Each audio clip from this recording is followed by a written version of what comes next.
Hello everyone, my name is Ijaz. In this video, I will be discussing about what is phishing, how it works, what are its types, how does it impact us, and how can we protect ourselves from falling into a trap of phishing under cybercrime or cybersecurity.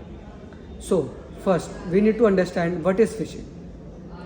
See, phishing is a type of cyber attack that uses fraudulent emails, text messages, phone calls, or websites to trick people into sharing sensitive data, downloading malware, or otherwise exposing themselves to cybercrime. So, now let's understand how phishing works. The basic element of phishing attack is a message sent by email, social media, or other electronic communication means. A phisher may use public resources, especially social networks, to collect background information about their personal and work experience of their victim. These resources are used to gather information such as potential victim's name, job title, and email address, as well as interest and activities. The phisher can then use the information to create a reliable fake message. So, हम इससे simple में ये समझ सकते हैं कि एक phishing कैसे होती है. जैसे कोई भी फिशर है वो क्या करता है, हमारा कहीं पे भी हमने अपने बारे में इंफॉर्मेशन डाल रखी हो, सोशल नेटवर्क पे किसी पे भी हमारा नेम, जॉब टाइटल, चाहे पर्सनल कोई भी इंफॉर्मेशन, फ़ोटोज़, तो वो उनको मॉर्फ करके कहीं पे भी यूज़ कर सकता है, जिससे ये हमारी प्राइवेसी को इन्वेड करेगा.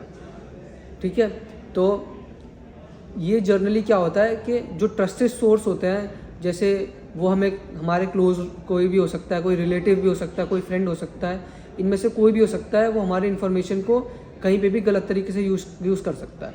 तो हमें अपना जो भी है प्राइवेसी मेंटेन करके रखनी चाहिए. अब हम समझते हैं कि कितने टाइप्स के फ़िशिंग होते हैं. सो पहला होता है ईमेल फ़िशिंग. ईमेल फ़िशिंग में क्या होता है, most phishing attacks are send via email. Attackers typically register fake domains name that mimic original organisations and send thousand of common request to victims. तो इसमें क्या होता है ईमेल फ़िशिंग में कि ईमेल कोई भी भेजता है ऑर्गेनाइजेशन के नाम पे, और वो ऐसा लगता है कि वो किसी का रियल वो है ईमेल आईडी है. जैसे www.nike.com है, तो वो नाइकी का एन को क्या करते हैं, एन को मॉर्फ कर देंगे, चाहे आई को कर देंगे, उसका कैपिटल कर देंगे लेटर, तो वो थोड़ा कन्फ्यूजन क्रिएट करता है. लेकिन एक नेकेड आई से हम फोकस नहीं करते उसको ऑब्वियसली, क्योंकि हम फर्स्ट लिंक देखते हैं और क्लिक कर देते हैं. ठीक है. सेकंड होता है स्पेयर फिशिंग.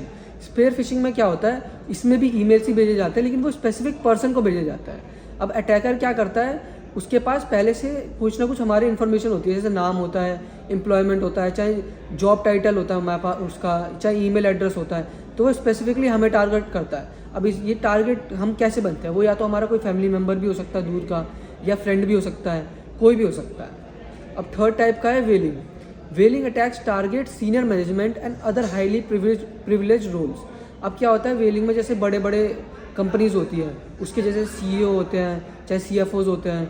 अब ये उनको टारगेट करा जाता है, वो बड़े बड़े, अब इनकी इन्फॉर्मेशन क्या होता है कि नॉर्मली अवेलेबल होती है हर जगह, तो क्या करता है वो उनको उन पे अटैक करते हैं, क्योंकि उनकी इन्फॉर्मेशन हर जगह अवेलेबल है.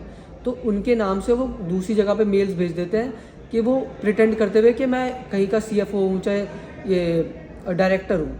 तो इससे क्या होता है, इससे भी बहुत सारे फिशिंग अटैक बढ़ते हैं. अब वो होता है फोर्थ, स्मिशिंग एंड विशिंग.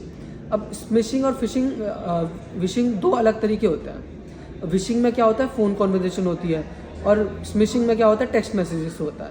तो विशिंग में आपने जनरली नोटिस करा होगा, आपके पास भी कभी ना कभी कॉल आया होगा लाइफ में.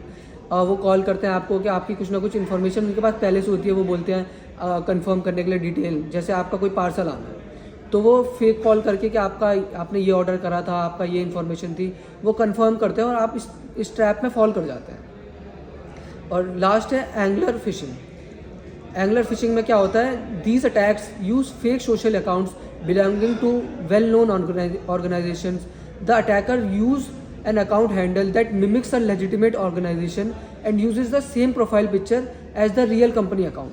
अब इसमें क्या होता है, जैसे मान लो हम इंस्टाग्राम यूज़ करते हैं, तो वहाँ पे बड़े बड़े कंपनी, कोई भी बड़ी कंपनी ले लेते हैं, हम नाइकी का एग्जांपल ले लेते हैं, हमने पहले लिया था उसका. तो इसमें क्या होता है कि वो सेम उसका यूज़र नेम बना देंगे, same ID, same information bio में लिखेंगे, सेम प्रोफाइल पिक्चर लगाएंगे, और इससे ये दूसरे को DM करके या कुछ करके कोलैबोरेशन के थ्रू मैसेज करके इनको टारगेट करता है. अब हम समझते हैं कि फ़िशिंग के साइन क्या क्या होता है. अब फिशिंग में क्या है, फ़िशिंग का अगर आपको समझना है कि आपके ऊपर फ़िशिंग का अटैक हो रहा है, तो आपको ये सब पॉइंट्स ध्यान में रखने होंगे कि आपके ऊपर जैसे कोई सेंस ऑफ अर्जेंसी का उस पर मैसेज होगा, या मैसेज स्टाइल उनका अलग होगा, जैसे कि वो आपका बहुत कैजुअल साउंड करेगा, जैसे लगेगा कि आपका कोई फ्रेंड है या कॉलीग है, या फिर कोई अनयूजुअल रिक्वेस्ट होगी। जैसे आपने नोटिस करा होगा कि फ़ोन पे है चाहे पेटीएम है, तो इस पर आपने देखा होगा कभी कभी आपके पास रिक्वेस्ट आती है, जैसे रिक्वेस्ट टू पे 100 रुपीज़। तो हमें ये डिस्टिंग्विश करना ज़रूरी है कि वो पे करने के लिए बोल रहा है या हमें पे करना है। वो सब थोड़ा डिफरेंस होता है। वो क्या होता है कि हमें पे करना होता है तो वो यूपीआई नहीं मांगता, लेकिन जब वहाँ से करना होता है तो वो यूपीआई मांगता है। तो हमें यूपीआई ऐसे नहीं डालना चाहिए। अब क्या होता है कि उसमें कोई ग्रामेटिकल वो भी हो सकता है, एरर हो सकता है, इससे भी हम पकड़ सकते हैं।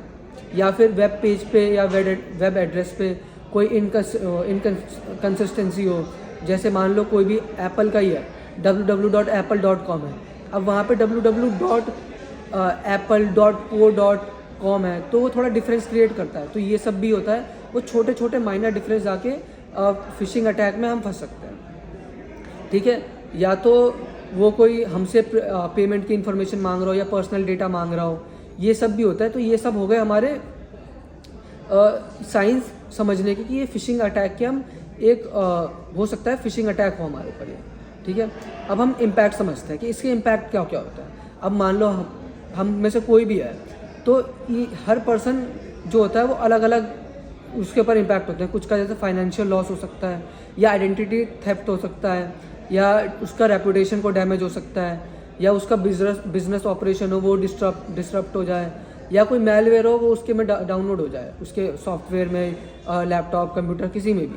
तो ये सब क्या होता है, ये इम्पैक्ट होता है। अब इससे किसी को बहुत बड़ा फाइनेंशियल लॉस भी हो सकता है उसकी रेपुटेशन भी बहुत ज़्यादा गिर जाए।